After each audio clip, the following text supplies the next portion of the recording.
week. That's my goal. That is Monday through Friday show. I will be live with I'll be on Ryan Knight's show. I don't think he does live, but I'll be on his show on Thursday. So I'm doing a show every day this week to prop myself up for that. So hopefully you guys enjoy. Um, Once you in here, let me know you're here. Say hi. I have a few stories that I want to talk about today. I'm very excited about the new support for ranked choice voting, so I want to go over that story as well and see exactly um, if that's worthy of being excited about or not. I tweet out my YouTube version out so people can find me that way. If you're here, say hi. I like to talk to the chat, answer questions. I see I got a few people on YouTube watching as well. People on YouTube, I'm glad that you guys are still with me because I was on the break for YouTube for a while. The new support for ranked choice voting, so I want to go over that story as well and see exactly if there we go. But if you're here, say hi. I'm always want to talk to my audience. I'm gonna get my YouTube tweet linked out, and then we can go over some news stories for the day. Discussing. First one, I want to talk about Charles Booker versus Rand Paul. A lot of people was discussing the possibility of Booker running even before the McGrath race was over with. There was always hype about this. And now he finally tweeted today that he has interest in that. Oh shit, we got some people in the chat now. Sorry, it took me a while. See you guys. 5-star. First comment of the day. Nice to see you, buddy. Ophelia. I'm glad to see you on the stream as well. Rocky Flame. No apologies. I've been MIA a little bit as well when it comes to streaming. I am back on YouTube now as well. Let me change my chat settings so I can see their comments as well. I just had the YouTube link I just tweeted out. So let's discuss Booker versus Rand Paul because I was super excited for Booker. I was a pretty big supporter of his. I've seen him as just another example of the rise of the black leftists. I mean, Nina Turner, Cori Bush. We are seeing Mondaire Jones. We are seeing a new wave of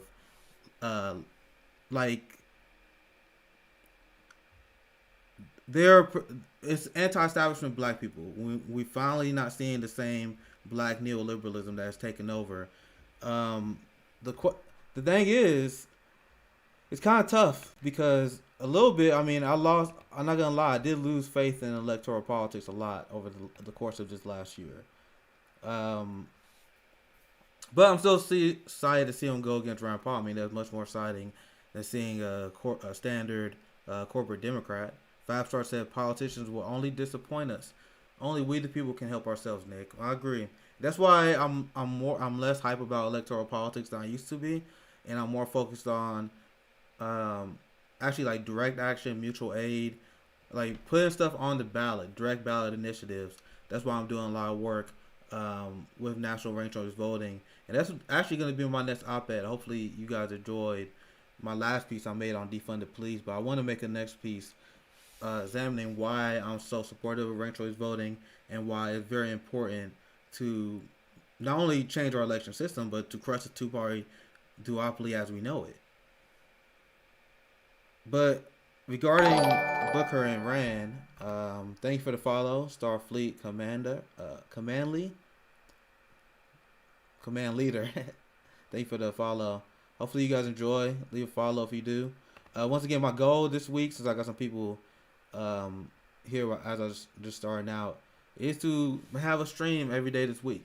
I'm very excited. I finally about to be on my good friend Ryan Knight show, Amped Up on Thursday, and I'm super excited about that. So I think we're going to be discussing my article I read on Defund the Police. Hopefully all you guys have read it.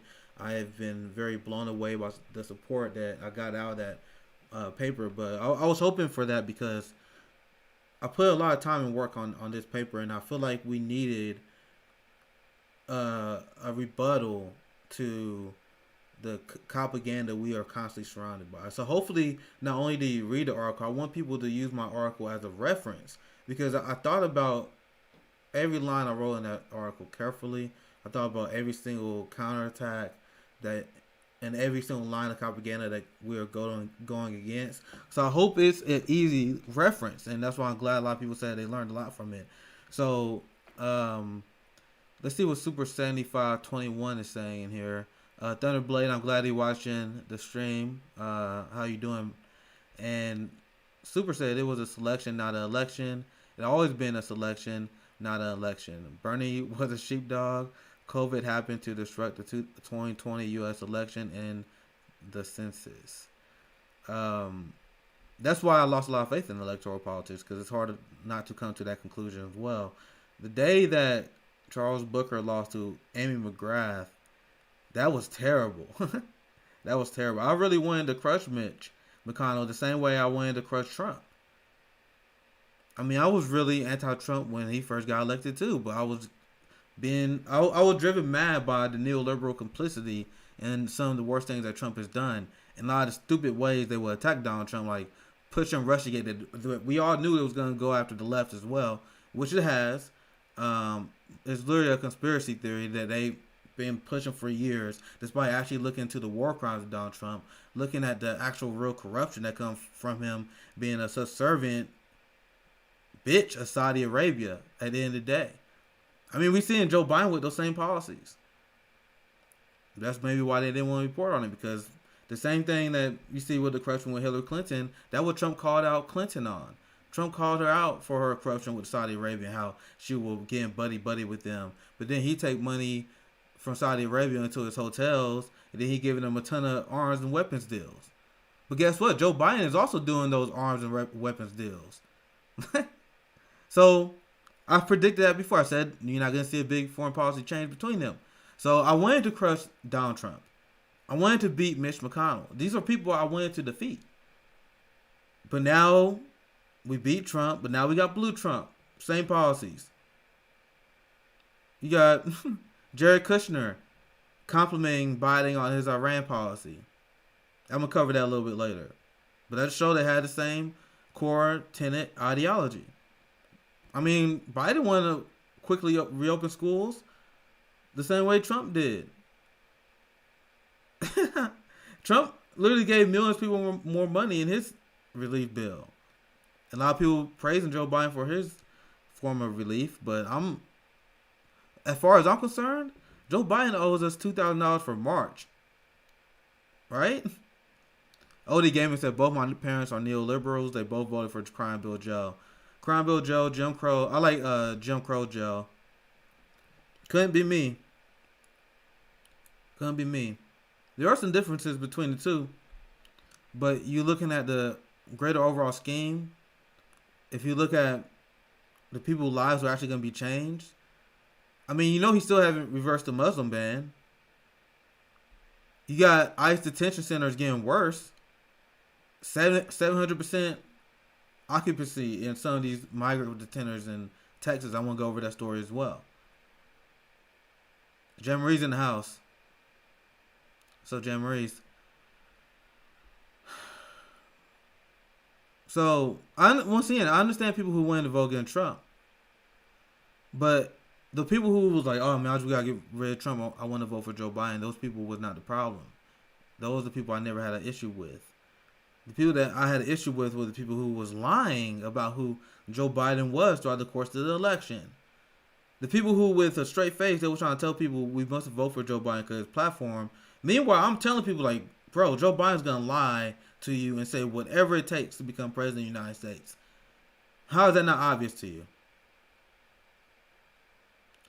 Pro Joe, they parried all the talking points on MSNBC. OD Gaming said. I'm gonna talk about Joe Biden's defense squad in the media. You guys see the title. I said this was gonna happen, even with me knowing that Biden will have this massive amount of media defense. It's still terrifying to see him in reality. So I'm against Trump and everything he represents. I wanted to crush Trumpism in all its forms. This is the difference between me and Blue MAGA. So that's what I'm gonna tweet out, because I'm gonna tweet out the stream again. I'm glad that we get some people in here. I'm gonna get some of the comments here soon. But I wanted to crush Trumpism in all its forms, destroy capitalism as we know it, the demonization of socialism. But Trump is literally doing. I mean, Biden is literally doing the same thing.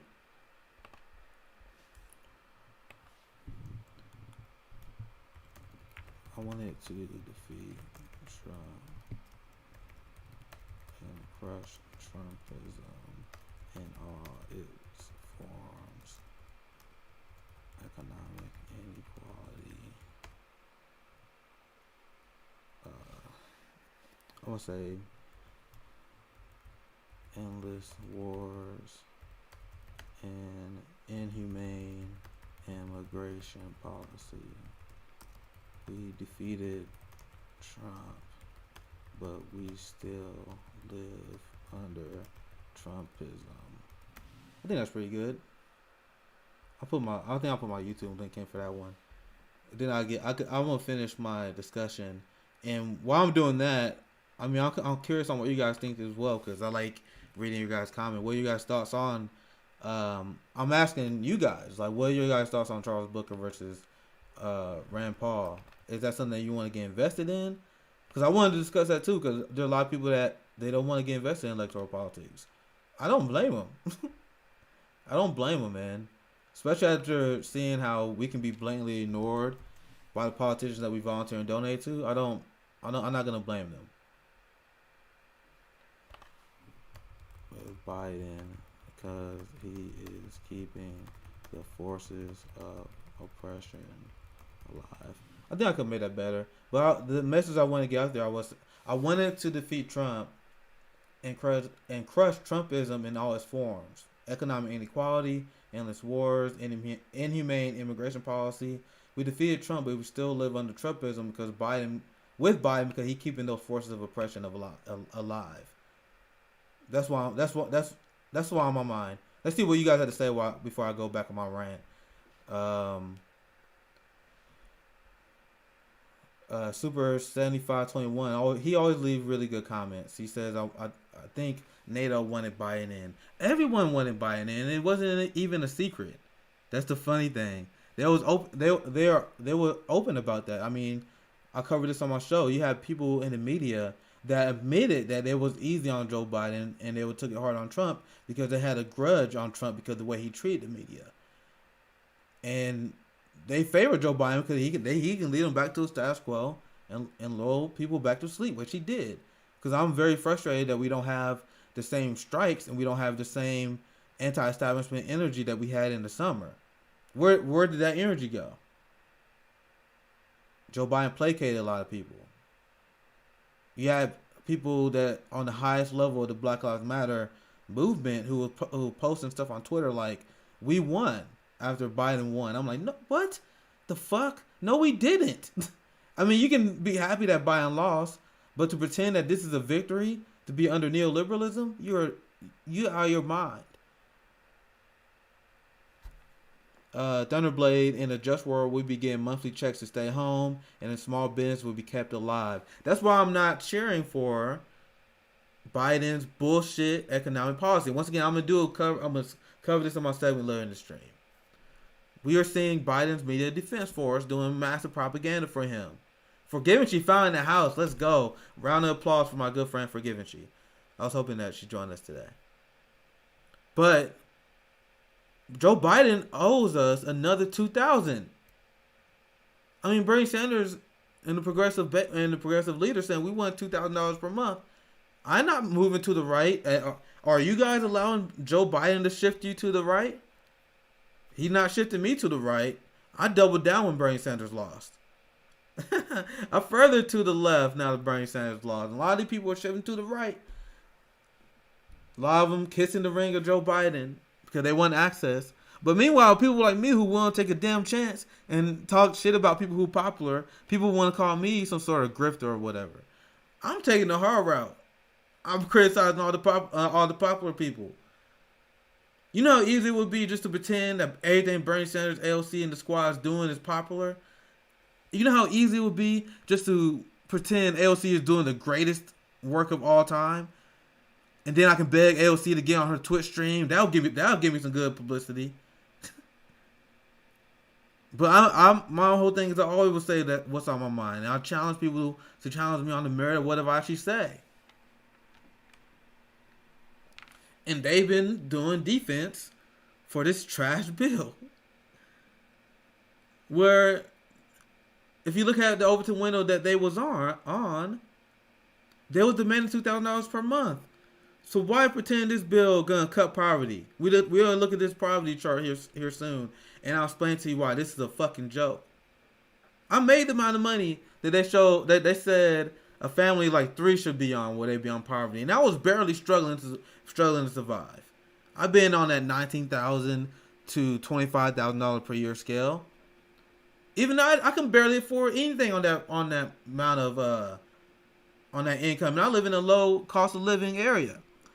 Let alone a family of 2, a family of 3, a single mother. What? And then it's even scary because you realize the poverty rate that I quote all the time on my show when I say 1 out of 4 kids live in poverty. You realize that's the number they've been using the whole time. Fuck. That's crazy. So, all right. So I see people talking about Charles Booker. Back to Booker. I did want to talk about Booker versus Paul, and I want to give you guys thoughts on that. I'm gonna read the comments as I see them. Rand Paul is a joke. I mean, Rand Paul, he wants to end endless war, so he just get that money and give it back to the tax cuts for the rich. That's what, right? I'm a libertarian socialist, and I like to call myself an anarchist as well because I fit very well within that line as far as I'm concerned. So when you look at right-wing libertarianism, it makes no fucking sense.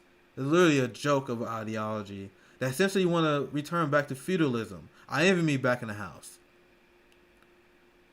So I have no love for Rand Paul. I don't know why anyone would have sympathy for Rand Paul. I'll look at what they say regarding foreign policy. I'm like, I'll look at him and down like, all right, they get on foreign policy. They call out corruption. But what are you advocating for? They advocating for feudalism. So their complaint of society is that we have structure to our corruption. They just want whoever had the most money to be corrupt. Rand Paul was voting against the stimulus relief bills, so he voting against us having our own money, but he's voting for corporate bailouts. And people want to give these people praise because they may be good on some foreign policy where he said, "Yeah, I won't pull out the wars." Okay, where you want that money to go then? He want us to stop wars so he can give more tax cuts to his friends. And that's why that ideology is a fraud. I mean, honestly, I might get in trouble saying this, but neoliberal capitalism is better than right-wing libertarian economic policy. Like, you're worse than Joe Biden when it comes to economics.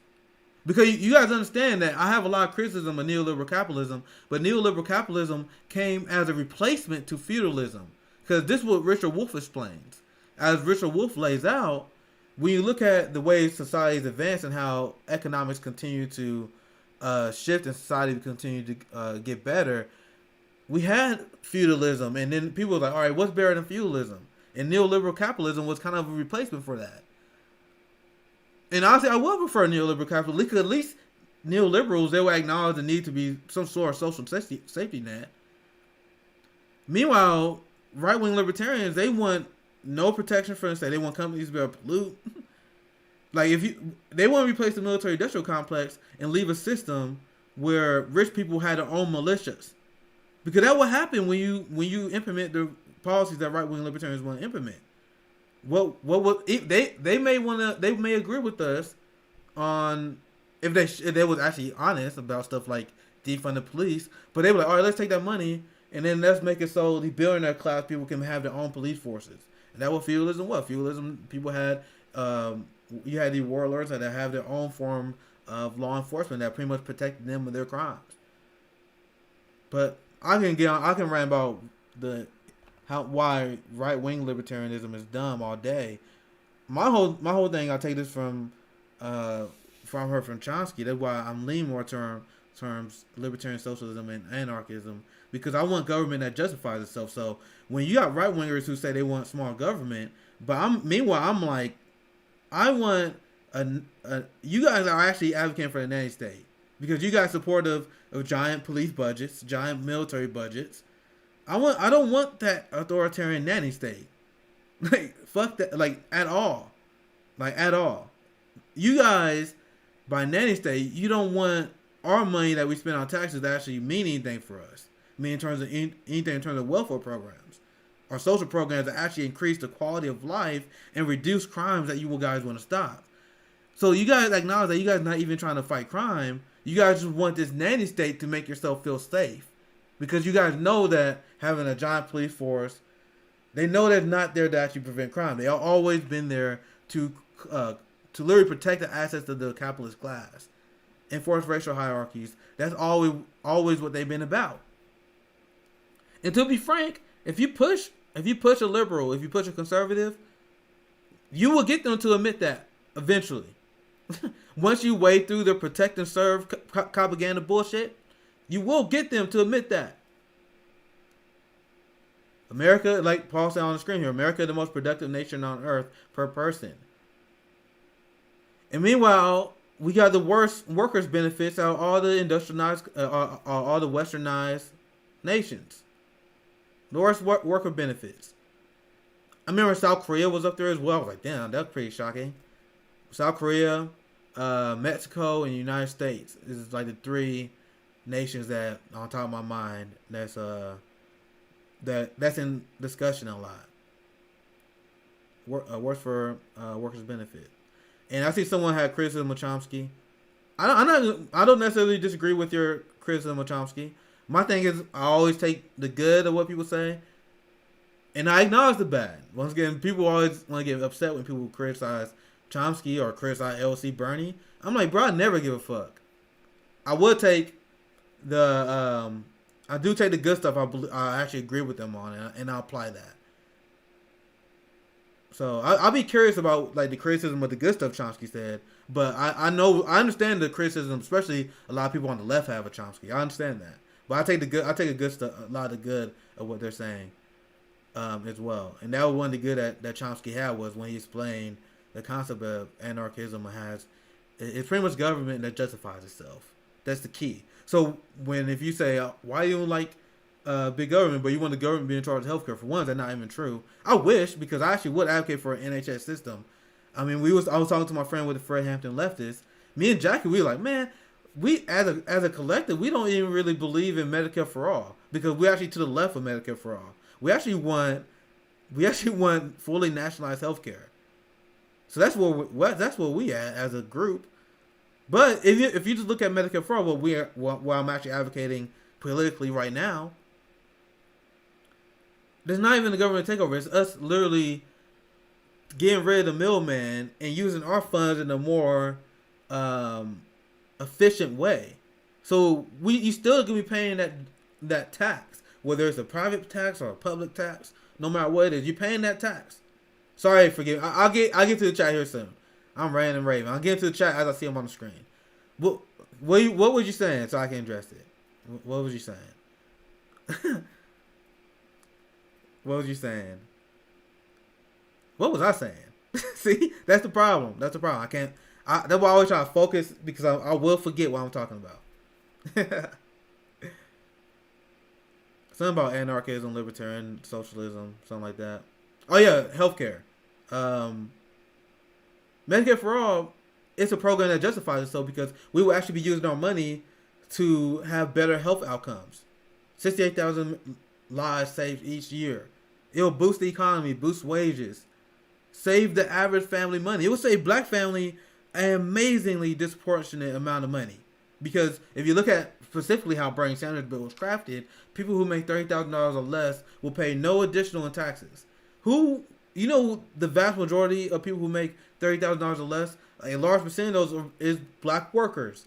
So you will have black workers paying a least amount of money into a healthcare system that will save them the most, that is being financed by the white, rich capitalist class that have been exploiting our labor for years. What's better than that? What's more pro-black than that? I want health insurance companies. I want CEOs. I want the rich. I want the people who have blood money on their hands to finance the healthcare of my community. What's more pro-black than that? Reparations is amazing, but that's a great form of reparations as well. You rich motherfuckers pay for my family healthcare. Right. How much longer till we had the guillotines? But compared to how I was in January, let's say I'm way closer. I'm way closer. I'm on YouTube, so they already demonetized me already. Probably. Like people be like, don't say this, don't do that, or you might get demonetized. Like, bro, they're gonna demonetize me anyway. There's nothing I'm gonna say. YouTube demonetized me because I made a video explaining how police actually protect white supremacy, and then I guess their algorithm found it, and then they demonetized me. So I'm like, all right, fuck this. I don't give a fuck about the money, whatever. I'm gonna say what I'm gonna say. They can demonetize me all they want. It's whatever. I don't care. I just like to rant. I just like to talk shit on camera and rant and rave instead of just tweeting with people who can take me out of context. That's what they do. That's literally all the fuck they do. So listen to me on stream. Get mad at me on stream. All right, let me get some of these comments, dude. I had stories prepared for today, but I started talking to people in the comments and I get sidetracked. That will happen. I was talking about Rand Paul and Charles Booker. We'll get right back to that. So while getting caught up in the comments, I will ask you guys, what are your guys' thoughts on Charles Booker running against Rand Paul in 2022? You guys kind of heard me do a breakdown on why Rand Paul and right-wing libertarianism is a trash ideology. So, thank you, Joe. Thank you for the compliment, man. Anyone who is not like completely cocky is always there's always a sense of insecurity being on camera. I like to believe what I'm saying is true and everything I'm saying is accurate. You never know though. But so I always appreciate when you guys say you enjoy watching the show.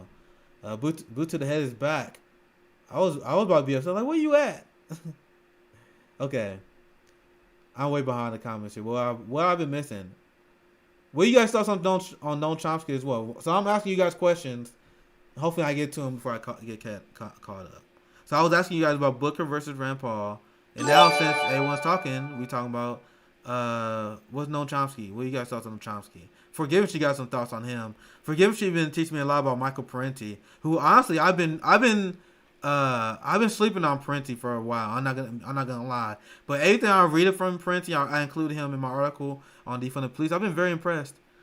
And Boot to the Head, I really appreciate the subscription there. Gifted to my good friend Forgiving you. I appreciate that. I even me said right wingers say I hate the government, but they want corporations to rule instead. This is why right wingers are so dumb. Because what is a government but a collection of people and capital? That's what it is. A government is we decided as a society we would come together, put capital together so we can figure out how to run a society. So they want to get rid of the government, but then they want corporations to do the same thing, which always lead back to the same problems. The fuck? All right, let me get some of the comments before I miss them. Joe Francis, I think the behavior of ICE under Ding Dong Donnie and cops throughout the George Floyd protest woke up a lot of libs about the fact about the cops, and they're more aware about the nation state problems now. So pretty much Joe was saying that because Donald Trump was so horrible, and because media was more likely to cover the negativity of Donald Trump, that was able to radicalize a lot of liberals against the police state, which I think is true. And what I told people didn't want to hear that. But when I vote for Joe Stein, I'm like, okay, even if Trump wins, only thing that will happen, he will end up right. I said, if Trump wins, the only thing that will happen, he will radicalize people against the concept of Trumpism, which, as I explained, is U.S. imperialism, a giant police state, and trickle-down economics. So people are getting radicalized against that. I told you, my dad is starting to become more radicalized against that concept and idea. I talk to people every day in my everyday life who are starting to realize that the whole Republican thing against fear-mongering is bullshit. You know, they come to that conclusion because they heard Donald Trump do it. So Trump derangement syndrome actually helped us radicalize. So a lot of people are like, oh, well, that's Taylorism. I'm like, bro, call it what you want, but it works. I'm not voting for a war criminal. And at this point, if you look at how people are reacting now to Joe Biden might have been the accelerants candidate. Right? But I be going on too long of rants, and I'll be missing comments. Forgive me for dropping some facts about South Korea and North Korea. They get arrested for reading Kim Il Sung literature. Yep. Drop some facts in the chat. Drop some facts. Forgive me for saying this is a deeply serious political. Yeah, you guys know how I am. I'm supposed to have stories prepared, and I do, but you guys always get me distracted. But this pretty much is me talking to my homies on camera instead of on the timeline. Yemen? What about Yemen? What did I miss about Yemen? I try to catch them on the screen, but I got to replay the chat here too for the ones that I missed.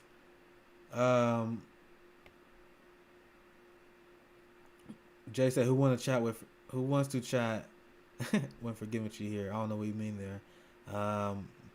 Super said the lockdowns are going to make the government say we don't have enough money for Medicare for all, so we entered into a public-private partnership with Bill, Melinda, and Pfizer. Private comment. I guess I'll take some. This is more of a.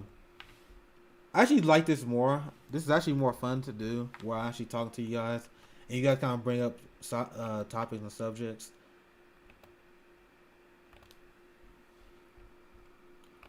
Someone say taking questions and discussing news from the chats with my homies. Join us. So that's just a shameless ad I just tweeted out, but I'm allowed to do that, right? Whatever. So let's see what other comment I missed on screen as well. This is a good comment from Thunderblade. Police have literal Nazi gangs in their ranks. I covered that in my article as well, and that's pretty well documented. Jay left a link in there. I'll get to that pretty shortly here. Don't let me forget about that. I see that link you posted. I'll try to open that up here soon. But yeah, like, how can you reform a system that's been documented? They've been hijacked by white supremacists who find a sense of value for working for the system because they know it's a very efficient way to impose racial hierarchies. That's what they recognize. They recognize that we live in a shifting time. Thank you for the follow. I appreciate everyone who's watching. If you enjoy, leave a follow as well. Keep it going. And I guess at this point I'm kind of just taking questions, and I want to I want to pose a question to you guys because I'm supposed to be doing more conversation about Charles Booker and Amy McGrath. I want to get back to that, so I want to ask you guys about that race. And we were talking about Chomsky as well, so I want to ask you guys about Chomsky and what your guys' criticism of him and what's your thoughts on left-wing philosophers as a whole. Because once again, I was reading line to Michael Parenti as well, and not including him in my article. It's great stuff. But what Thunderblade brings up about the police having Nazi gangs in the ranks, that's a very important concept when you discuss police abolition. Because police abolition is rooted in the same ideology. I mean, fighting the police state. Our police state is rooted in the same ideology that creates U.S. imperialism. You guys understand that NYPD officers, they train with Israeli soldiers, the same one who practiced apartheid in Israel. It's the same thing. How do you reform that? How do you give those people more money? They were like, well, let's give them more money for police training programs. Why? So they can train with fucking apartheid Israeli soldiers? What the fuck? Thunderblade said YouTube promotes Crowder and Shapiro so much and it's sickening. Yeah, I don't really discuss Shapiro and Crowder that much. I hate, like, I don't talk about Fox News hosts that much. I saw John Oliver was laying into Tucker Carlson. Maybe we can play that video today on stream. You guys want to see that? John Oliver, there's some strong criticism I have of him, but at least he would call out like the corruption of capitalism and by name. The problem with John Oliver though is that he will always lead people into the wrong direction. Like he will talk about like good issues. He did a great article on Medicare. I mean, a good segment on Medicare for all. In the midst, he didn't do that bullshit when he praised it after the fact. He did a solid segment on Medicare for all while Bernie was running. So I give him props for that. But the thing is, he does these segments, but he doesn't lead people towards a change. He would complain about corruption, but then he would have like a spoof at the end, like, yeah, this is me doing this show. We're doing a prank. So that's what I think about Oliver. But I do think I am interested to see his takedown of Tucker Carlson. And I didn't say I don't like talking about him, but there were a lot of people on the left too. They like talking about Ben Shapiro, Crowder. Those people, they're good for clicks. But I've never been interested in that kind of stuff. I mean, you can actually talk to real conservatives in real life, and you can get a lot of value from that. There's a people obsessed with just getting a win over Shapiro, Crowley, and them. Who cares? I don't care about them. We should be focused on our communities. Ben Shapiro, he pushes some evil and horrible ideas, but if you look at the people who are blocking actual policy that will affect our communities, like Medicare for all, you see the people who actually are still championing ICE. This is the neoliberal establishment. They're all horrible, but we got to keep our eye on the prize. That's the only thing I'm saying.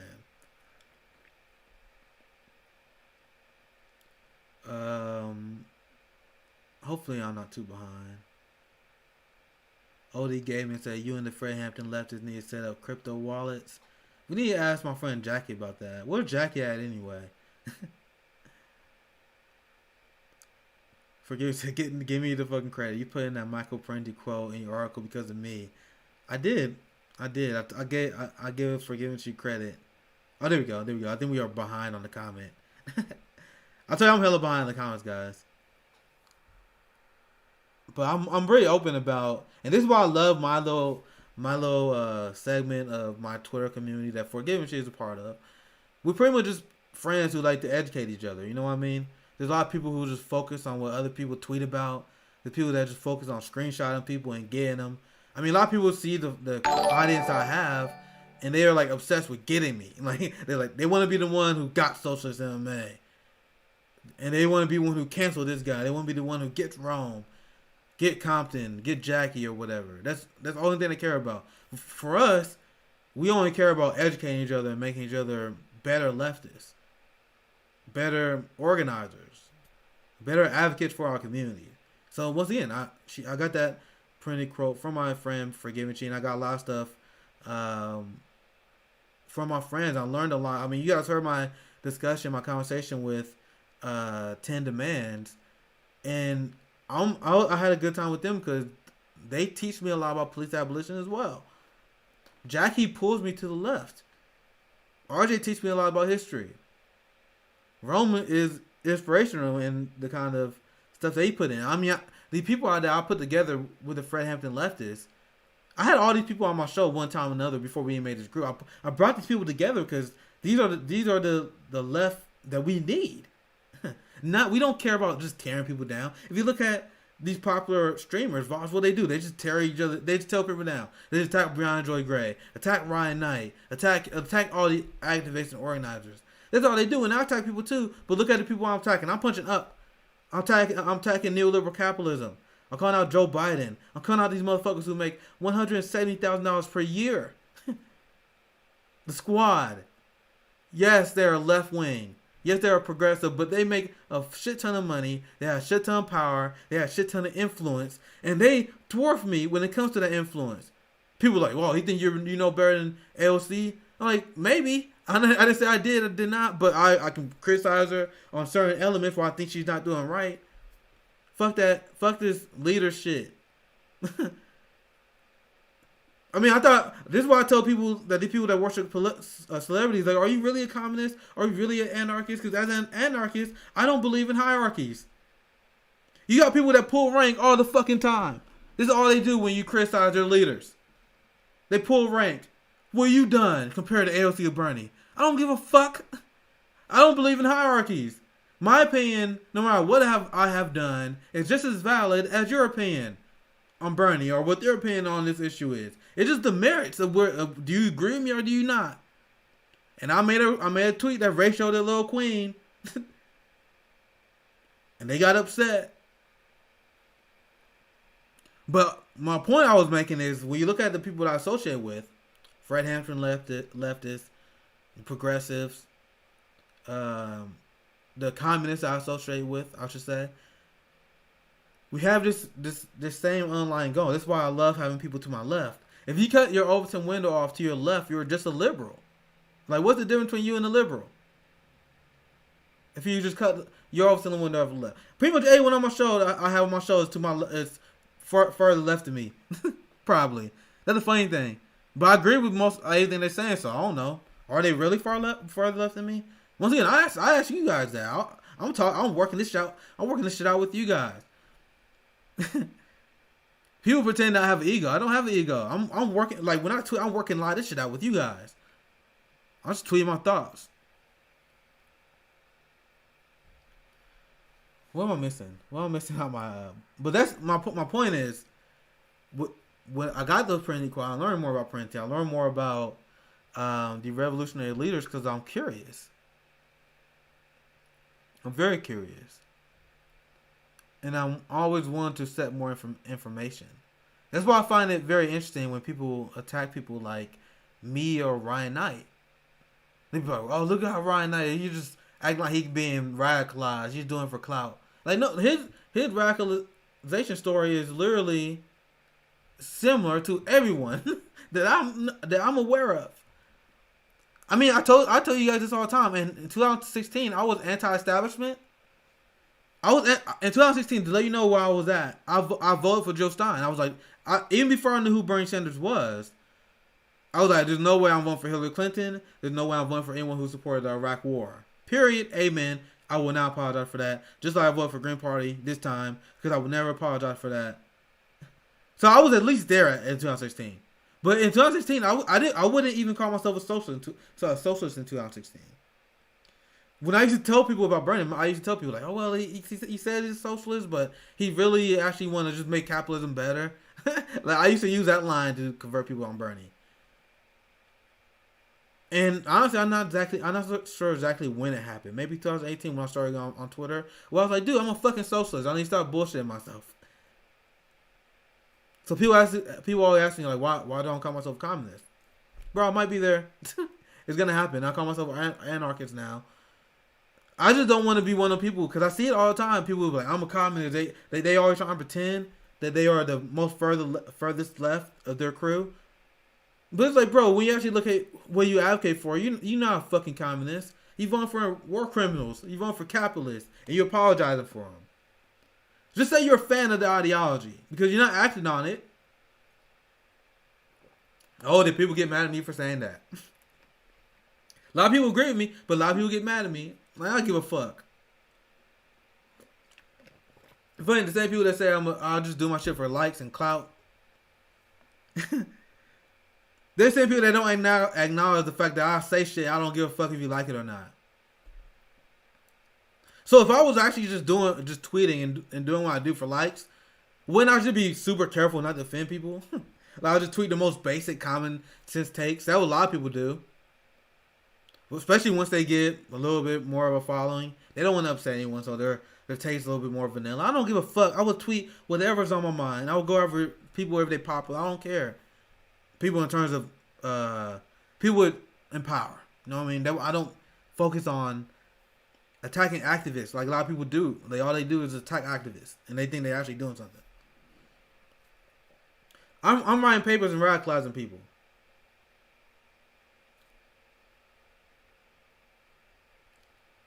So I think I'm finally getting called to the Chomsky comments.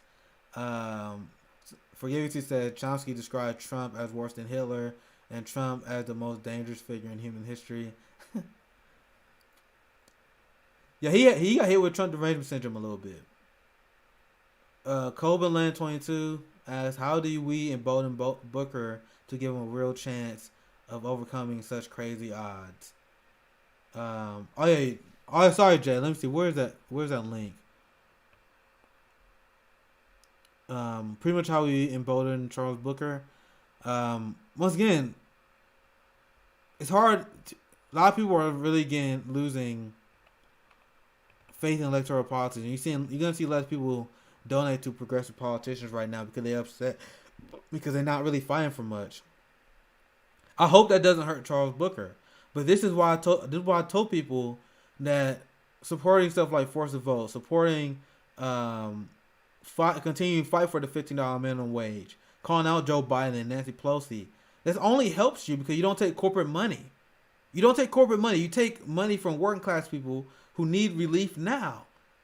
So people are like, oh, you can't do this or it will fail a vote. Like, bro, that's not what it's about. We need to see that fight. Because if we don't see that fight, why would people invest in you? Especially people who are poor. So what was that Yemen story? I think I probably missed it. I apologize for that. I think Jay left it. Let me see if I can find it in the chat. I need a producer. Jackie's really good at shifting through the comments when she's here. Where's Jackie? Where art thou? Where art thou, Jackie?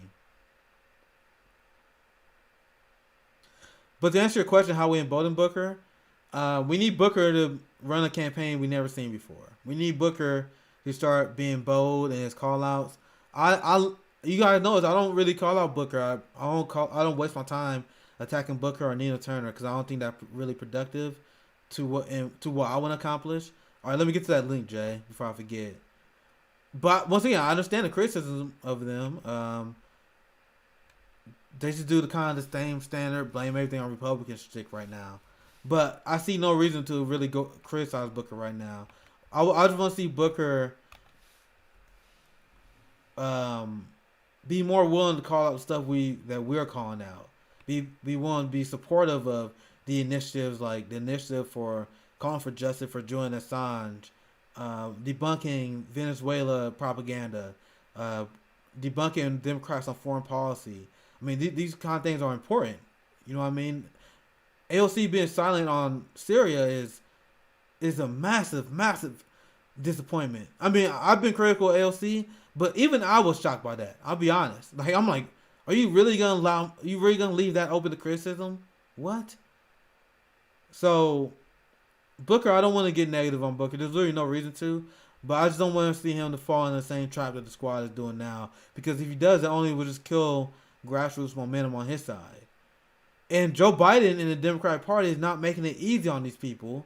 Because like when Warnock got in, he's not making it easy on Warnock by backing away from promises that Warnock and Ossoff made on his behalf. That they will get $2,000 relief checks. They will get $15 minimum wage. Like, Joe Biden, by breaking his promises, it will be hurting you guys in the long run. So you can actually avoid a lot of that if you are willing to take the heat of the blue MAGA army and call him out. They are afraid of taking that heat on. Okay, let's see what Jay had to say. I know this is going to be good. It's from Benjamin Norton. He does pretty good reporting for the Gray Zone. Let's see. We're going to go through this together. I like when people share these stories with me. So Ben Norton said, another example of Democrats being more effective evil. Biden administration did a PR event falsely claiming it was ending the war in Yemen, when in reality it is increasing. Wow, wait, increasing its support? Hold up. You guys realize what that means, right? That means I called it. I said I wouldn't be surprised. Let me find the goddamn tweet. I tweeted in October. I said I wouldn't be surprised if Joe Biden doesn't get out of Yemen, and if he actually increased tension with Iran. Unbelievable. This is unbelievable. Like, you just broke news to me, Jay. Big props to Jay. JG7 in politics. Wow. I almost want to tweet about this because, like, bro, I can find you the tweet where I told you guys. I would not be surprised. Everyone was saying, like, bro, actually Biden ending the support in Yemen actually is a pretty good reason. Hold up. I got to at least let people know I'm talking about this because this is insane. This is an insane story.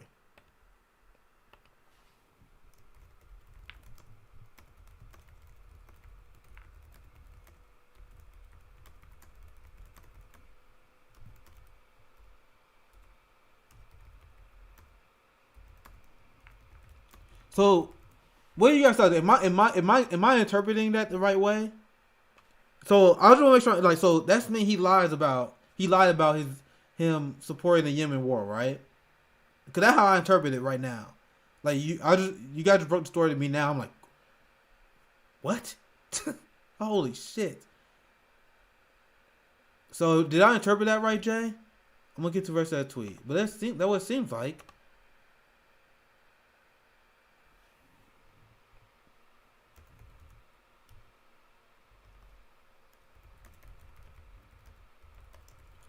Well, that's what I'm gonna say here, cause that's actually fucking crazy. That's why you should cover. That's why you should follow Grayzone, man. Grayzone does some good work. I'll tweet out a YouTube link. Let's dive into that some more. Let's learn more about this because I'm actually very curious about the story. I'll do my YouTube link this time.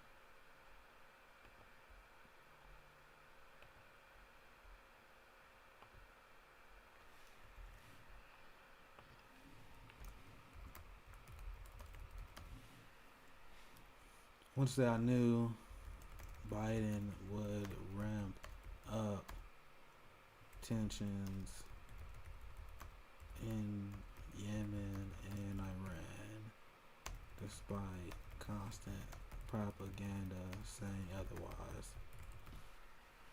That's why I love my community, man. Like we pretty much just be educating. We just educate each other because that's. Let me see. Am I interpreting this right? Because that's what it seems like to me. It seems like he just lied about the support in Yemen. I didn't see that. I didn't. Let's see here. Let's actually see. Actually, there's a press conference here and everywhere. And the original tweet that Ben Norton was quoting. Let me pull this up here. Yeah, I love us too for giving. We got literally the best team. Our team here is so and it's literally filled with propaganda, busting, hardcore anti-establishment minded leftists. We don't get into none of this stupid bullshit. The distraction and clickbaits. So what Ben Norton was originally quote tweeting was saying is the president of the United States escalating the Yemen war. The U.S. military is reported to be increasing its assistance to the Saudis, claiming such help is defensive and not offensive. Bro, they are straight up going with that propaganda. They seen the Liberal Army repeat the defensive strategy when they was bombing the AKA Iranian-backed militia that they bombed in Syria. And liberals like, yo, see, it's defensive. It's defensive. And then anyone who had decent common sense was like, how is it defensive if we are literally an occupying force in other countries? You realize that Iraq voted us out? You know they voted our military out. They put it to a vote whether they're like, well, should we condemn the United States to leave? And it passed. And we said, fuck your vote. Fuck your sovereignty. Anyone who agrees with this shit, anyone who's not calling this out, the fact that AOC and the squad is not loud about that, what does that say? Best said best. My good friend Best on Twitter. A lot of you guys follow the man. Amazing Swede. He said the best. If you're a socialist and you're not anti-imperialist, you're just a liberal. So that's why I'm asking you guys, am I interpreting this story correctly? Because if I am, they still supporting the genocide, and I called it. Because I said that Joe Biden will actually increase tensions in Iran and Yemen. I showed this tweet before. This is why I've been covering the Iran deal, because a lot of people went to sleep. A lot of people went to brunch once Biden won, and they were like, "Oh, see, but we gotta vote for Joe Biden because he's gonna get back in the Yemen. Get back in the Iran deal." And they just made that assumption. I'm like, bro, I didn't believe it from day one. So I've been following this story, and I haven't seen a lot of people report on it. Honestly, I get props to Kyle. I think Kyle Kalinske maybe did a statement on it. But just one thing that go into the cracks, but I'm not letting it go to the cracks. So this is the media. Let's see what this. UN reports that in fact the siege is tightening. Last month, no commercial fuel imports were allowed through Hodeidah port. That's zero. In recent years, more than half of commercial fuel imports had been coming through Hodeidah. This is the first time since the escalation of the conflict in 2015 that we've seen the level drop to zero. This is driving shortages and price rises. The Biden administration is, however, placing the blame for the impasse on the Houthis, and the US military is reported to be increasing its assistance to the Saudis, claiming such help is defensive and not offensive in nature. Shia Bertansi, Al Jazeera. The UN reports. The funny thing is, and we talking about the massive pro-Biden propaganda. The funny thing is, you're not gonna see anyone in corporate media push back on that bullshit. Their defensive narrative. What's really scary about Joe Biden and his administration is right after they bombed Syria, you saw mainstream media and all the Joe Biden sycophants run the same exact headline.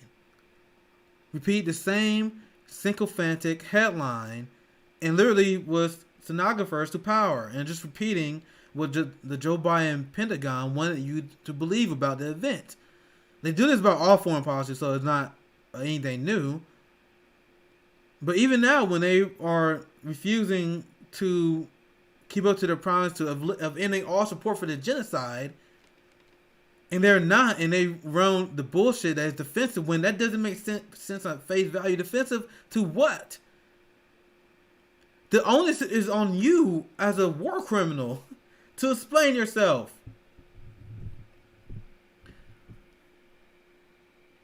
People wonder what it would take to make me happy. What would make me happy if we had a full offensive blitz from our progressive leaders calling out Joe Biden on this topic? Wouldn't that be amazing? That's incredible. I'm glad that you shared that link, Jay. Big props. Big props. So I'm gonna be following this story. I'll hope I can find some text on this. So I'll be following this story very closely on my show. And one day we're gonna have Forgiving She. She's leaving good comments on debunking U.S. propaganda on North Korea. That's her specialty. One day we're gonna have her on. We'd have a special Forgiving She Nick breakdown segment. Should be lit one of these days. Jay left another link, so I gotta run to that. Jay's on fire today. Man, if me and Forgiving She do a stream, that gotta be pay-per-view. Let's see, what's this other link that they did that they left here? Is she still here? She better not left. She better not left. So I got a few links pulled up here. Let me know if the stream starts slowing down. If the stream starts slowing down, it's because I got so much shit on my computer right now. So WikiLeaks tweeted this 4 hours ago, according to Jay. Jay pretty much like my inside source in a way, isn't he? He's killing the game.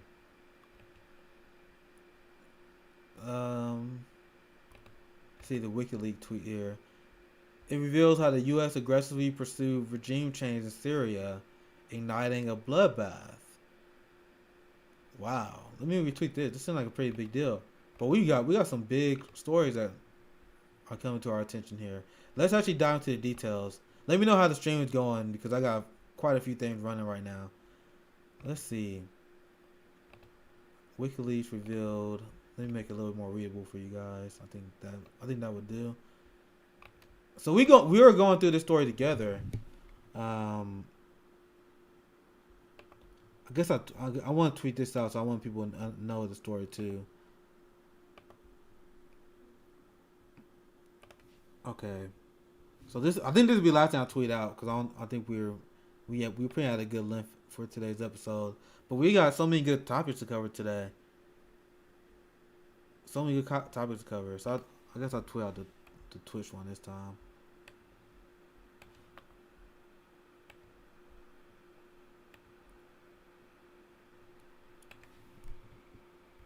Covering the bombshell report of the U.S. involvement to implement regime change in Syria and all the blood on their hands. Dude, this is very important. I want to tweet this out because I think this is I can tell this is one of the topics that is going to be very important to be well versed on. Coming up very soon. Actually, this is an older story. that was posted here. But what was this? Okay, so the stream is running fine, which is good.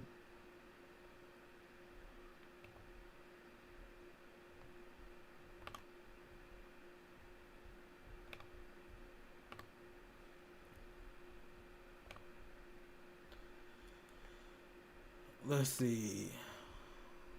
Give me 1 second here while I get this pulled up here.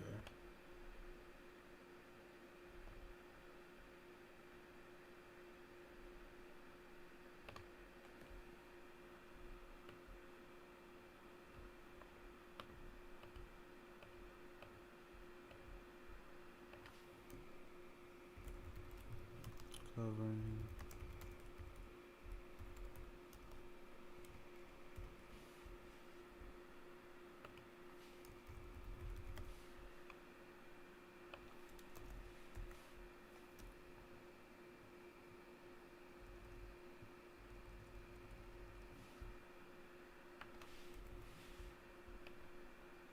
Let's see. Oldie Gamer said I give it another 2 months before buying Fall from Grace. His popularity is really shocking right now. And it's going to be really hard to defeat them. Like I said before, it wasn't a good idea to embolden neoliberalism. Because now the media propaganda is constant around them, it's going to be really hard to defeat them.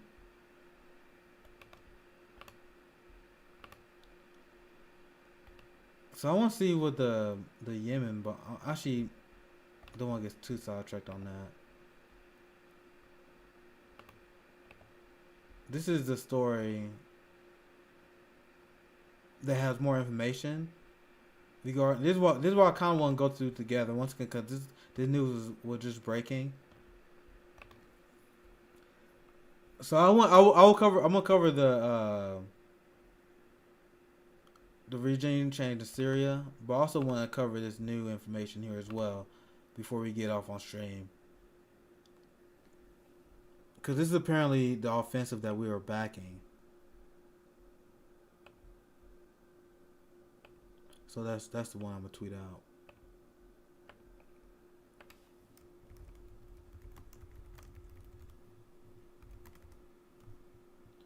Unhinged. So I'm going to just keep this emoji. Covering Joe Biden's unhinged foreign policy. Because you guys know Joe Biden is still trying to get regime change done in in Venezuela, right?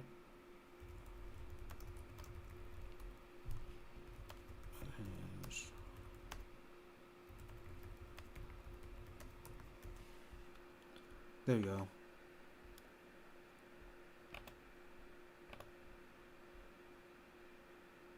Kobalan said, did anyone see that heartbreaking video of the Yemeni school? I have not seen it. And that does not sound fun. I haven't seen it yet, but I need to check it out. So let's see what actually happened here. See if we can get some good information on this article.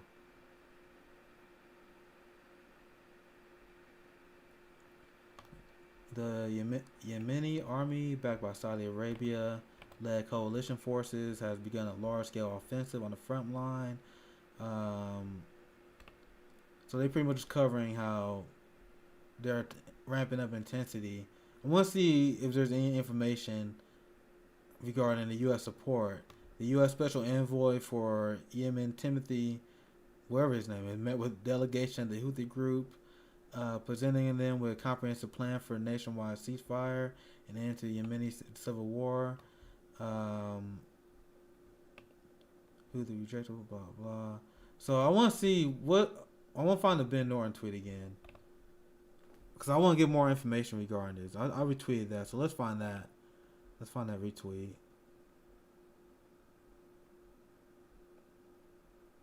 Well, I thought I did. Everyone see this? Funny tweet about Forgiving Tree. I started Near Tandon. I think I already did my Near Tandon celebration stream. But I thought that was funny. back to reality for Neera Tanden. Getting you on fire. And like this is why we're not fans of Andrew Yang. I was very impressed when I had my friend Mark on the show. Because he will used to really like Andrew Yang, but he really get on foreign policy now. So he understands that Dianne Morales is the person we should be supporting for New York mayor. I am very impressed by Dianne Morales because despite her running for mayor in New York, she's challenging the NYPD. It's not working out great for her based on early polling, but you gotta appreciate how bold she is for that. So Mark was very impressive. I'm gonna have him back on. We actually pretty good friends on Twitter, but you're gonna see a lot more on the show because I was very impressed with the depth of his knowledge. He's such a Mark is such a carefree guy. It's easy to underestimate like the actual how much knowledge that he possessed. And hold up. Do you guys see this? This is unreal. Hold up. I forgot that I was supposed to cover this today. Oh my god. Yeah, I gotta cover this. You guys can see Andrew Cuomo's sycophants are literally blaming white women and comparing the slander from Andrew Cuomo and what he's going through to Emmett Till. Alright, so this will be my last segment. This will be my last. I gotta cover this. I literally almost completely forgot about the story. Unbelievable. Covering how the homosexuals tried to compare Andrew Cuomo to Emmett Till.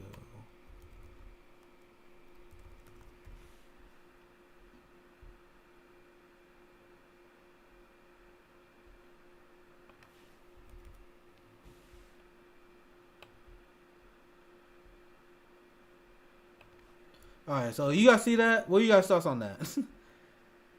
Jay says AOC support feudalism. What I miss? Do y'all put another link in there that I should see? Copeland with another link. Let me react to this story though, cause this was actually pretty incredible. This is the reason why I was telling you guys that Joe Biden and the neoliberal consensus is so scary right now. They adjusted to the Trump era and they understand that in order to be competitive with the new MAGA and to fend off against the progressive left, that they must have unapologetic propaganda towards the media, the people that they need to defeat the left. And Andrew Cuomo with a long history of siding with establishment. So these are the people that they wanted to protect. And even Joe Biden is showing sex pest solidarity with Andrew Cuomo, because Joe Biden and his administration refused to call on Andrew Cuomo to resign. And not only that, they said they want to continue working with them. But what's even worse is that you have liberals looking for anyone they can to defend Andrew Cuomo. So meanwhile, you had the mainstream media looking for people to smear Tara Reade. They were looking to her landlord, trying to find anyone who had any grievance towards her. But meanwhile, on the other hand, when it comes to Andrew Cuomo, they were trying to find anyone who's willing to defend her, and she found this black woman who's a complete sellout, who tried to invoke Emmett Till as a defense to Andrew Cuomo. Like, this is insane.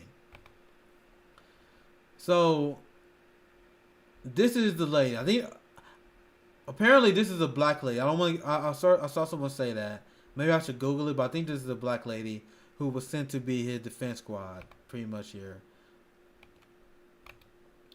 Said, the attorney who worked with Cuomo in the executive chamber for more than 2 years feel the governor is being railroaded. Historically, white women, I messed up that word too bad, claimed that black males were propositioning, whistling, and recklessly eyeballing them led to hundreds, if not thousands, of black males being brutally lynched and murdered, most notably 14-year-old Emmett Till. Very interesting that you choose to invoke Emmett Till for like this. And we got subscriptions. Thank you, Copeland22, for gifting out a few subs to comrades. We appreciate that. But this is unhinged. This shows the cult of the liberal class. The Cuomo-sexuals have not been handling the takedown of Andrew Cuomo well. And one of the best things about Andrew Cuomo being taken down like this is that we will forever have receipts for the neoliberal charlatans who did propaganda on his behalf and constantly ran interference for him, despite the fact that this nursing home scandal was already going on. Despite the fact that he did a horrible job maintaining COVID in his state. The fact that he cut Medicare in the middle of a pandemic. The fact that he's been openly corrupt, and it's been public knowledge that he's been openly corrupt. Since Nixon been calling it, since Cynthia Nixon called it out, since Teachout called it out, Zephyr Teachout called it out. I mean, these things have been public knowledge, but they still went to bat for him anyway. Because corruption, I guess maybe it's part of the appeal. A powerful white man. Just like when Brooklyn Dad, the paid Twitter guy, was paid to defend Andrew Cuomo. And then Brooklyn Dad went up, and his sycophants went out like it wasn't a big deal. Oh, and he just get paid. He tweet well, so of course he get paid. No, you gotta look at the context. He got paid to smear sexual harassment victims of powerful white men. Do you guys see the meltdown video from Brooklyn Dad? Hold up, I'm all over the place right now, but we in the end game of the stream, so let's check that out. Anyway, summing up, the liberals bring up Emmett Till to protect their powerful white men is disgusting, but it's not surprising to me. These are the kind of people that we're dealing with.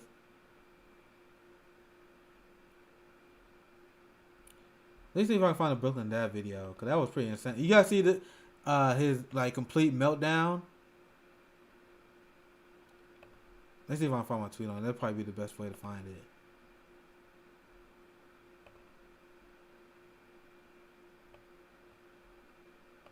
This is the evidence of the. Remember I was telling you how Joe Biden was going to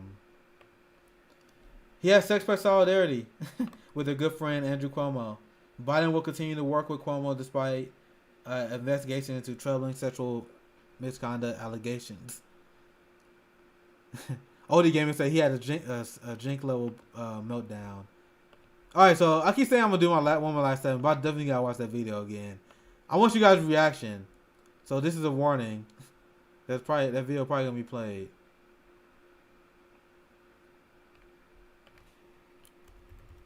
Like I said, what I gotta type to find this? There we go. So one last laughing at Brooklyn Dad and his meltdown video he had.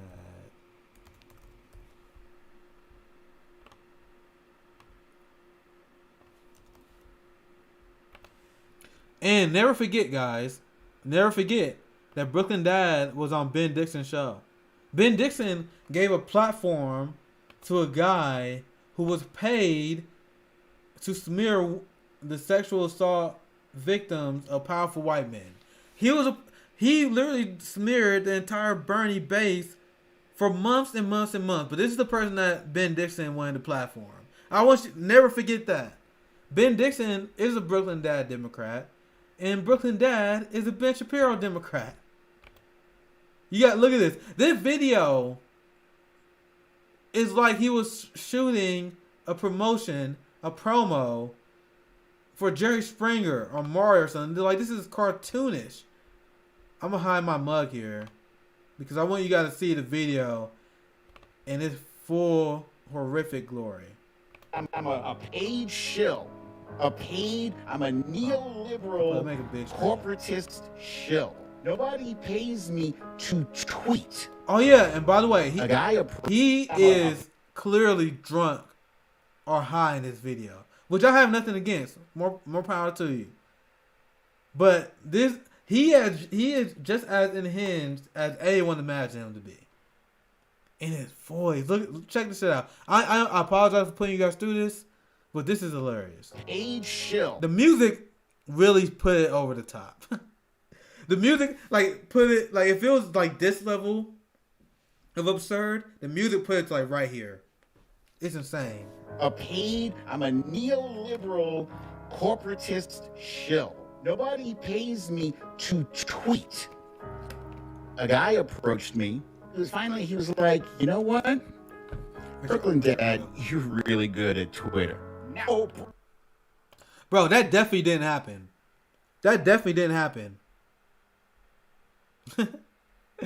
Sorry for giving you. We forced to watch this because I want you guys to understand how horrible this guy is. For one, that definitely didn't happen. That's the most boomer lie I've ever heard in my life. Some random person came up and was like, "You are really good at Twitter." That did not happen, guys. Brooklyn Dad gets paid money.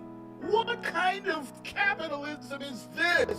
I used my considerable graphic design talents, rose Twitter. They came at me like Trumpers. They're worse than Trumpers. Stop putting the laws. Liberals prefer fascists and socialists all day. They like openly admit it. Look how drunk he sounds right here. Of Bernie on us. Trolls. Bro, look how drunk he is. Stop putting the loss of Bernie on us. Trolls on the far left, they don't want Democrats to win. They believe there's something, my man was telling me, there's a thing called accelerationism. It means that you have to get this is a fucking moron in office in order for socialism to happen. That's stupid. That's not what it is, by the way. If you believe that shit, you are my enemy. If you smear sexual assault victims for powerful white men being paid by a party, you're my enemy. If you fight against Medicare for all, you're my enemy. This is the dude who was calling for people to... He was getting paid to tweet that Joe Biden and Kamala Harris is his mommy. Like, this is the kind of person that we are dealing with. I spare you guys the rest of that video. Like, there's like another like 40 seconds left. I apologize. I told you I usually don't cover a lot of morons on my show, but I think that I found that very funny. And this also shows how no one that is DNC apologist that tweets the way he does are serious actors. The revelation that he was being paid was so non-shocking to me. But I don't want people to sugarcoat it, because people were just saying, "Oh yeah, he get paid to tweet by Democrats. Nothing wrong with it. He's just a communicator." No, he got paid to smear Bernie Sanders. He got paid to lie and call grassroots activists Russian bots. I've been blocked by this guy ever since I've been active on Twitter, because my tweets show up for a lot of people, and I guess he looked at block list. I didn't even know who this dude was. Like, when people used to bring up Brooklyn Dad, I used to be so confused. I'm like, who the fuck is a Brooklyn Dad? Like, I didn't know who he was for the longest time, because he had me blocked. And then I seen screenshots of what he used to tweet when he was trending for like 2 days, and I'm like, bro, this is the guy who is super popular among liberals, and you guys think these people are our allies. He literally calling Biden and Kamala Harris mommy on the timeline. This is he promotes, and this is what he was paid to do, promote the idea that our ruling class are like celebrities that we should worship. That's his job. That is what he was paid to do. He was paid to be a smear merchant, to stop Bernie Sanders. I mean, all the tweets he was writing against Bernie Sanders and Bernie Bros, that's what the Democrat paid him to do.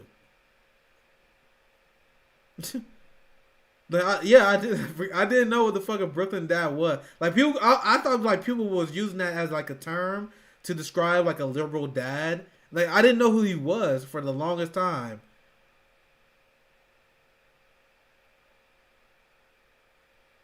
Yeah, IMDb, he brings up he literally wrote fan fiction about their sex life. He wrote a children's book about these Democratic ruling class people. He is a paid. This is the level of propaganda we're dealing with, and the ruling class are starting to adjust to social media and new media, and they know they got paid influence like Brooklyn Dad to make their ruling class seem cool. It's very genius if you think about it. The question is, how can people fall for this shit? And you always look at the people who were defending Brooklyn Dad. It always was the Karen Wymans I've been warning you guys about. The Elizabeth Warren, Amy Klobuchar, Pete Buttigieg supporters, who I told you guys when I was canvassing for Bernie Sanders, these was the rudest, most unreachable people I would talk to. I've reached and I converted conservatives and turned them into Bernie Sanders supporters. And even the people I did convert who were conservative, I had a more productive conversation with them than I did the white liberal class, the New York Times subscription, the person who have a New York Times subscription, the person who have a Washington Post subscription. Those are the people I had way more success with compared to the neoliberal class. That they will follow Brooklyn Dad and have the bell ticked. And then the speculation was like, God, imagine who else is paid. I mean, there's so many ridiculous resist accounts that got me blocked. And then people got the nerve to call people who are anti-establishment grifters. These people call me grifters, even though I just stream for fun. Stream to my friends for fun. I share my thoughts on Twitter. But I'm a grifter. But people who get paid $50,000 a tweet and defend a sexual assault smear sexual assault victims, they're good at they're accused to be intentioned actors. People like Benjamin Dixon who take the path of least resistance of being a sycophant to AOC and the squad. Like, that's money. That's money, baby. If you're easy on the squad, if you just cover everything Ilhan Omar and the squad says and pretend that change is going to happen, and you keep selling hope, all you got to do is donate to Justice Democrats and things get better immediately. That's a hit. Those people make the most money, not the alternative.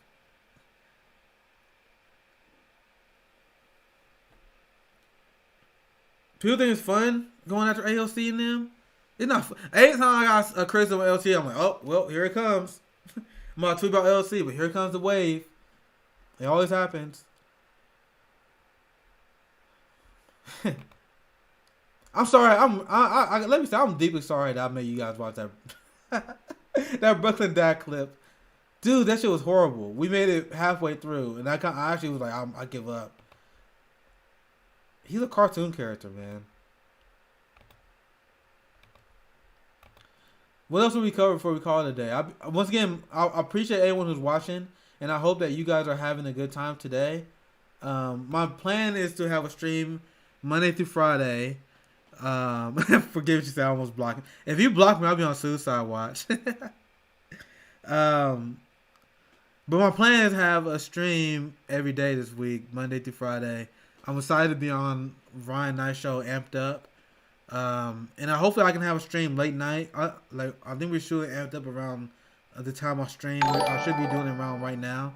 But if you are watching and enjoying the stream, yeah, leave a follow like our good friend just did here. And I'm trying to do this once a day, once a week. I mean, listen, five streams a day, 5 streams a week. So it's been a long stream already. I'm tired, guys. But what else should we cover? Is there any other question you guys want to watch? Because I appreciate everyone watching, but keep it coming because I'm gonna be on Ryan Knight Show, and then maybe I can jump on stream later that night so we can discuss. Right?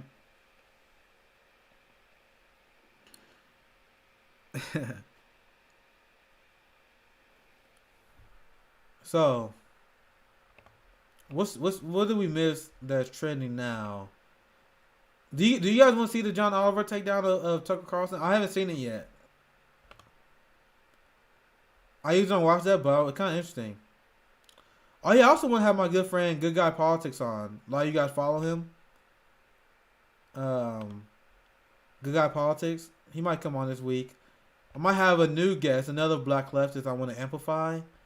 I think she go by Sky Daddy on Twitter, but she's someone else I'm gonna have on my show. We'd have Ten Demands back on the show to do another wave of episodes with us.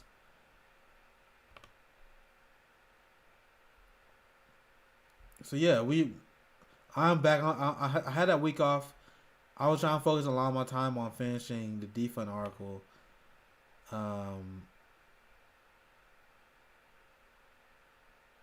Yeah, Copeland said, "Yep, I'm gonna be on Amped Up. It's gonna be hype." Good Mac Politics. He's gonna be on the show too. He was on the show before around October, but he always, like I said, he good guy politics. He always got good takes. See, forgive me. What are you typing in the chat? Let me check it out first before I put it on stream. Let's see let's see what. At this point, we just shooting the shit. She quoted me on stream. See, this is why. What happened to my internet? Uh-oh.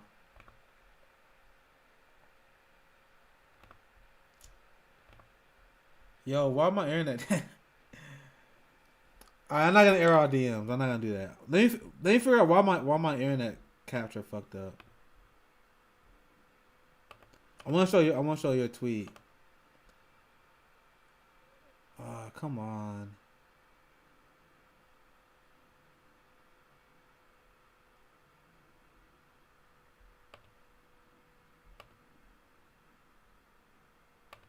There we go. Dude, I don't know why it'd be messing up sometimes, like randomly. But what the fuck is a Brooklyn dad? That was literally I literally used to see people say Brooklyn dad, and I thought it was like slang for something, like, oh, you guys saying like a shit lib dad or something? Because people would talk about him, I didn't know who he was. They're like, do you see what that fucking Brooklyn dad said? I'm like, what? Oh, you mean what? That's slang or something? Yeah, I checked. I had to clear my DM tab because that shit was annoying me. While we was gone, I can't show our DMs on accident. Should I retweet that? I don't know if that works for tweeting. All right, what else should we cover here on the stream? Oh yeah, we can at least see one clip because he did a big takedown. Is he still? Yeah, he's still trending. Let's see what he had to say. Once again, I'm not like a John Oliver like big fan. Don't get it wrong. I do like once again I give him props for his Medicare for All segment, and he have good segment, but he just don't have good solutions. But I don't think he's like cut off worthy. Let's see what he had to say. In his time at CNN, he did manage to produce, and I don't say this lightly, the most 2003 clip of all time. You work with Pepsi for a long time. Candidly, just between you and me, how much Pepsi do you think you drink on an average day? I really do like Pepsi. Really? What's your favorite kind? I really do. My favorite kind of Pepsi's Pepsi. Well, you don't drink Diet Pepsi or no, Pepsi just Vanilla regular Pepsi. Look, I cannot stress this enough. Leave Britney alone. Don't do gotcha journalism about her Pepsi consumption. Not only has she been through a lot, she's a stone-cold legend. She's the definitional diva of the 2000s, and I guarantee you, there is not a human being on earth who doesn't... Okay, so that clip has no value. All right, that's not a good start. But I'm assuming they say he debunked him on his racism. That's what I'm gonna say. That was more of a pop culture like kind of thing. Sorry, guys, this is a deeply serious political show. I already did my segments today. I'm gonna be back on tomorrow. I got a few more stories I didn't get a chance to cover, but we about an hour and a half in, so we can have some fun, right? Hopefully, you guys having a good time. Now, this is part of the stream where shit get start to go off the rails. Like, obviously I don't want to play this whole thing. Maybe like, cause you guys told me that Twitch people do this all the time when they watch stuff. Maybe tomorrow I will just stream just on Twitch and we can watch the whole thing and watch stuff like this. Should we have like a video day? Since I'm gonna be streaming every day, I need to figure out stuff to do, right? So maybe we could have like a video day, right? I don't want to watch the whole thing though. I want to get more of the. The thing is, I can't watch the videos while I'm on YouTube at the same time, but on Twitch, I think it's not a big deal. I remember I saw some clips, man. On where the trend tab is disappointing me because I saw some clips on here.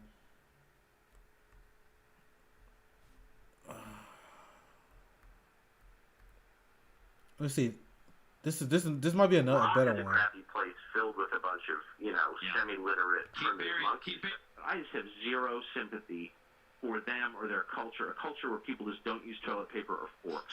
Okay, that isn't just incredibly offensive. It's also the kind of fact-free cultural hot take that is the essential Tucker Carlson experience. Because while it is clearly by no means the most important thing there, for the record, table forks were apparently first used in the Middle East and Byzantine Empire and were still conspicuously absent in Europe until centuries later. In fact, when the niece of a Byzantine emperor brought a case of forks to Venice for her wedding feast in the 11th century, she was roundly condemned by the local clergy for her decadence, with one saying, God in his wisdom has provided man with natural forks, his fingers, therefore it is an insult to him to substitute artificial metal forks for them when eating, which is absolutely fascinating because it's not just a full refutation of Tucker's lazy racism, it's also a very fun fork fact.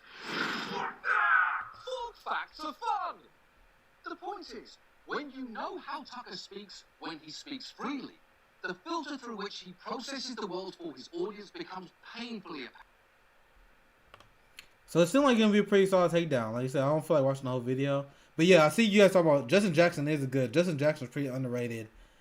Happy he gave me a shout out on the show as well. Like that guy. He got good content. Yeah, I even say, yeah, one of these, maybe sometime this week, we can just kind of chill and watch some videos. Some communist videos about Fred Hampton, that kind of stuff. Is that something that sound fun for you guys? Because I'll be here tomorrow. I have a few more stories that have been covered today, but I'm going to save them for tomorrow because we're about an hour and a half in. I'm already going longer than I usually do, but we're kind of hanging out at this point, so. I talked about this with a few of my friends on Twitter, but I'm like, bro, no one who'd be interested in that. But money that I'm gonna be on here watching nature documentaries, maybe have a nature documentary live stream. I want to watch the fights too, man. But I don't know how to watch boxing fights and all that kind of stuff without getting pulled. Like Fury, and Anthony Joshua probably still gonna fight. Angela Davis. Oh yeah, we can watch Angela Davis too. That's a good suggestion. Angela Davis would be a great person to watch. So yeah, I kind of lost interest in this rest of this Oliver story here, to be honest. His comedy kind of cringed to me. But I like when you look at the actual substance, I think he did a good job taking down Tucker Carlson. It'd be very interesting if people learn anything from that. But kind of boring here, from what I've seen so far. But anyway, at this point, anything else you guys want to bring up here? Oh yeah, see now this is starting to pick up steam on Twitter. Best is reporting. Once again, one of my favorite people on Twitter, good friend here, Bestie Socialist. Joe Biden has been a liar and pro-war his entire career. Anyone who thought he was stop supporting Yemen has been fooled once again. I called this dude. I called this guys. I told you I wouldn't be surprised if he didn't support for Yemen. It's unbelievable. Like, I got nothing. I don't know what to tell you guys. I got nothing else other than I told you so. What else can I do? I was smeared by people for a long time for being right about Joe Biden. I said that he wasn't going to get back on the Iran deal. I told you he may not end the genocide in Yemen. Dude, fuck it. I'm going to find the tweet. I'm going to find it. Dude, I told you, I got nothing else but I told you so. So I'm going to take the time to find it. If I can't find it, I'm gonna look dumb, but I'll remember my tweet. Let's just search for it here. If you guys want to balance, that's cool because this stream is pretty much over.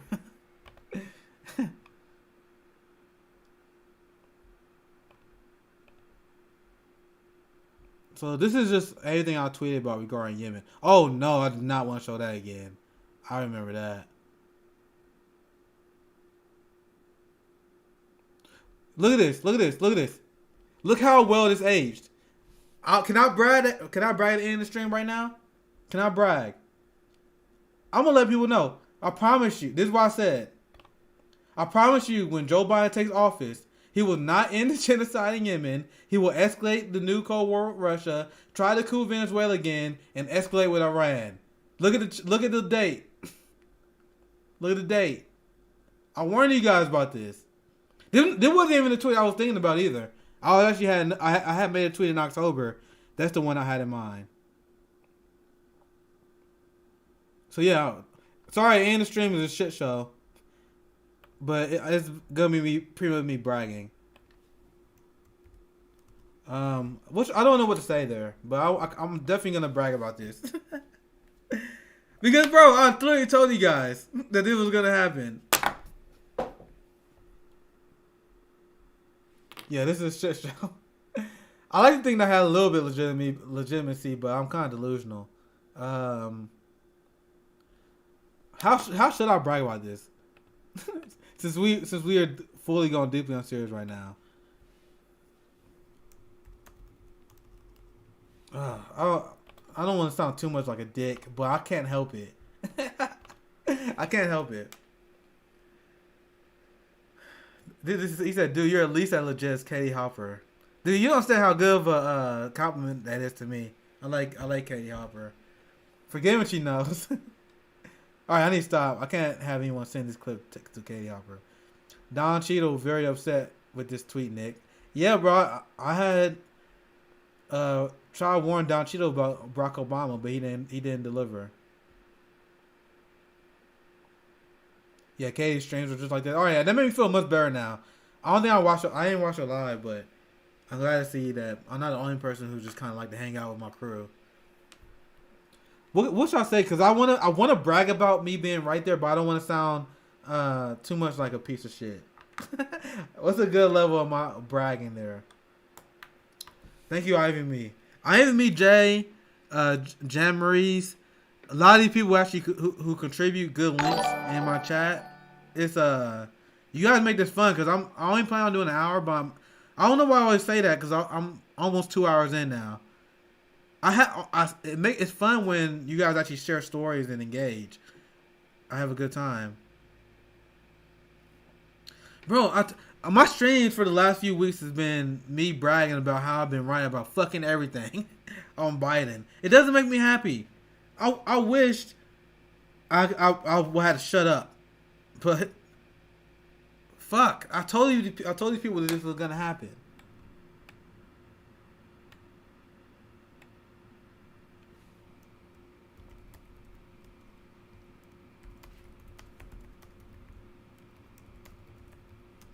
I warned you guys about how Biden was a war-mongering maniac. Sucks.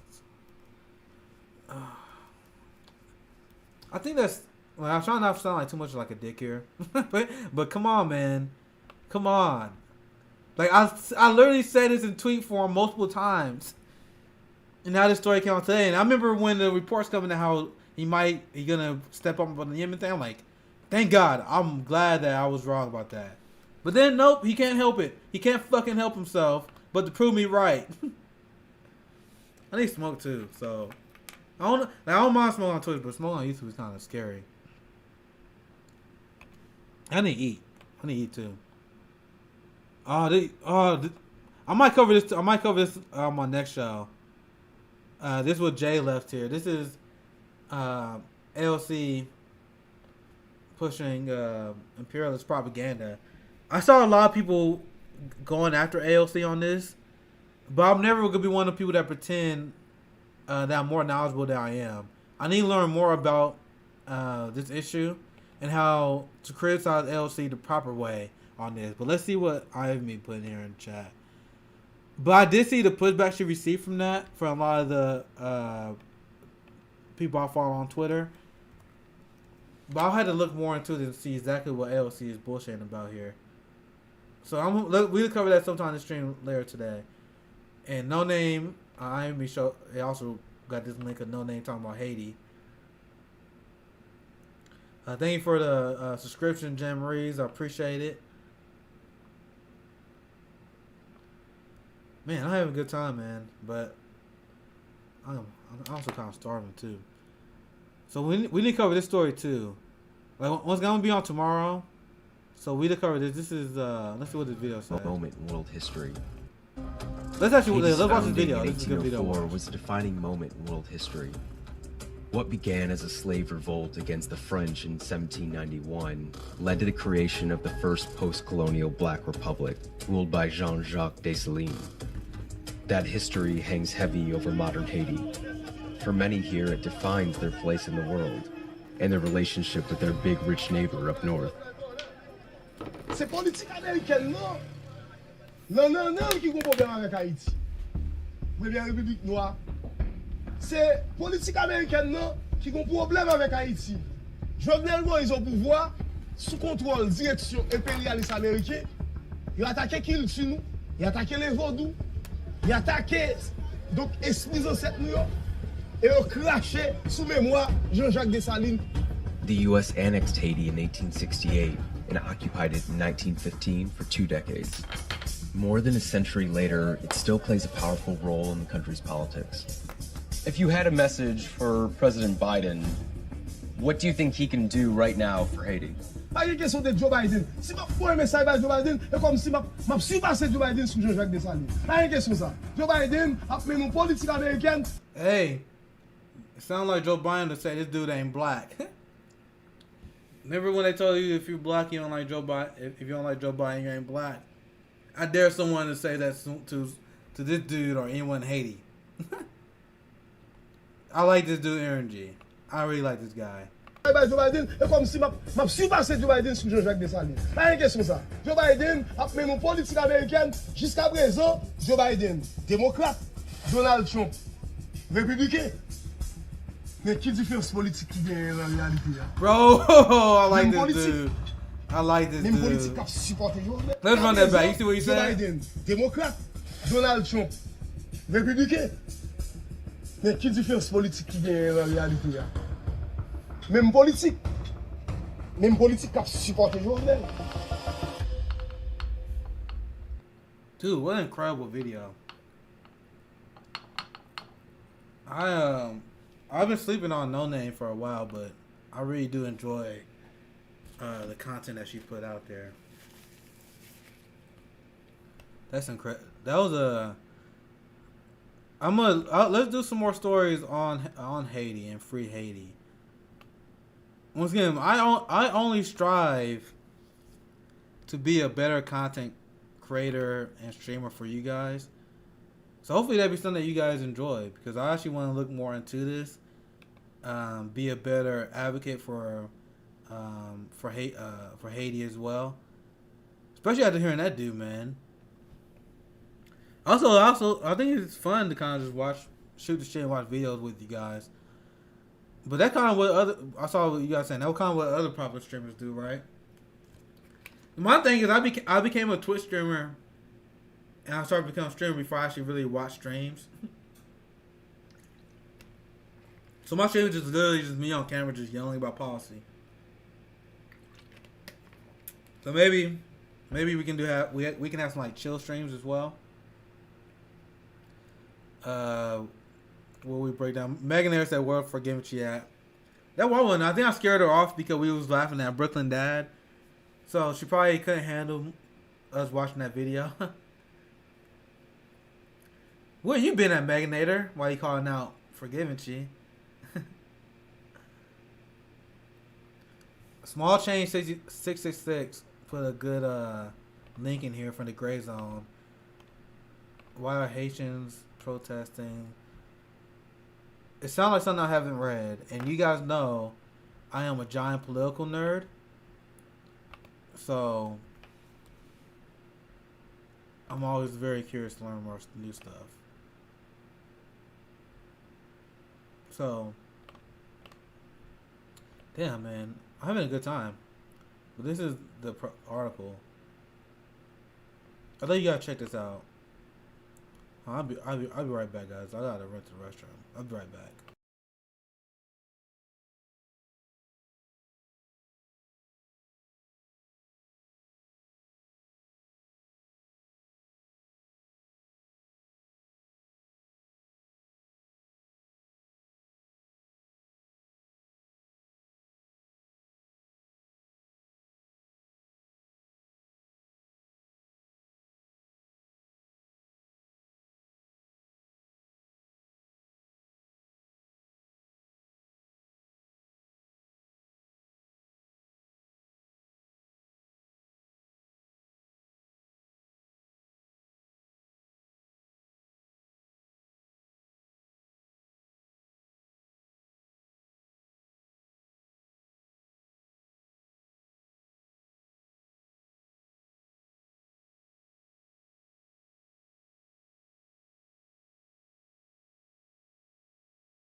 See, this is the problem that I always have. Like, whenever I want to get off, all my friends start getting online. So now we got Meganator in the house. So how am I supposed to get off? How am I supposed to get off now? I told people like, "Yo, this is over," but let's see what this article had to say. I need to wrap up though, because it's almost 2 hours. What y'all talking about me? Yeah. Do you hear that Biden is reportedly increasing his support for the Yemen genocide? I just posted about it. Did I actually tweet that out?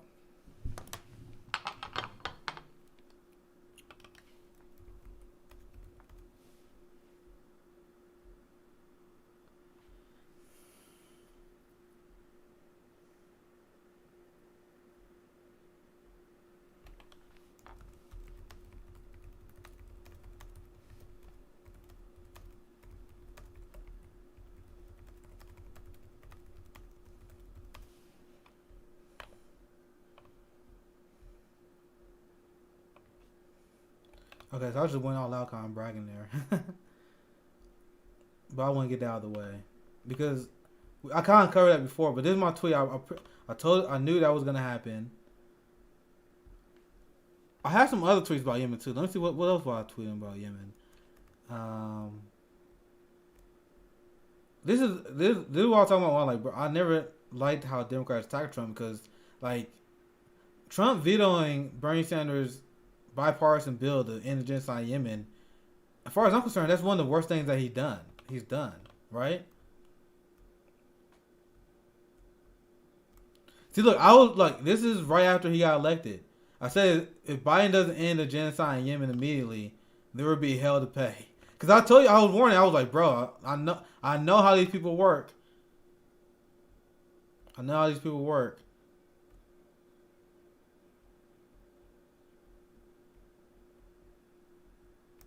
All right, let's move on. Now let's go back to this. This is the story about Haiti. No dictatorship.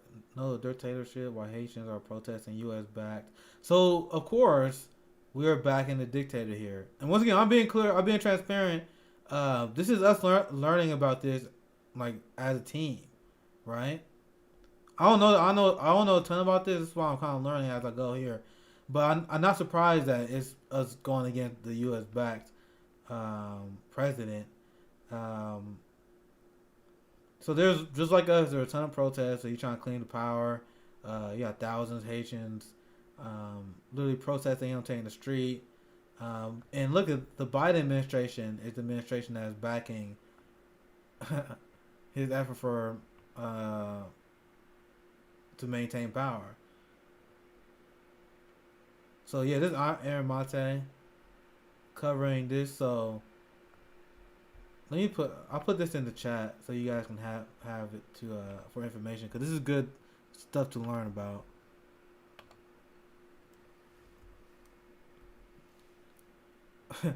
What happened? Jamie said I didn't josh us. I wasn't gonna disappear on you guys. All right.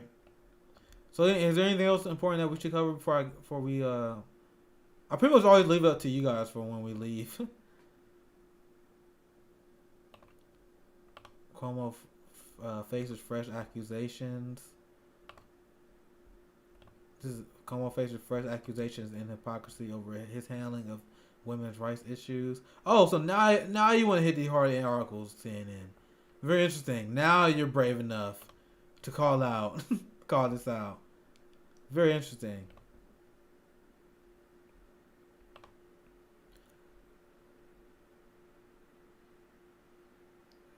Not envy me solidarity. She said, "Thanks for sharing this." Oh, so you're Haitian. Nice. Pan-Africanism is important.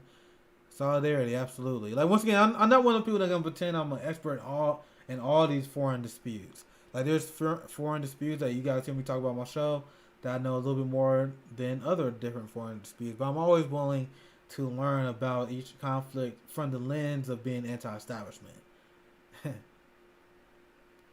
Sorry, I get forgiven to you, Brooklyn dad trauma. I was literally debating whether I was going to cover that on my show, because once again, I usually don't cover clowns on this show. But the Brooklyn dad story is very revealing and let us know exactly how the neoliberal hive mind, how it works.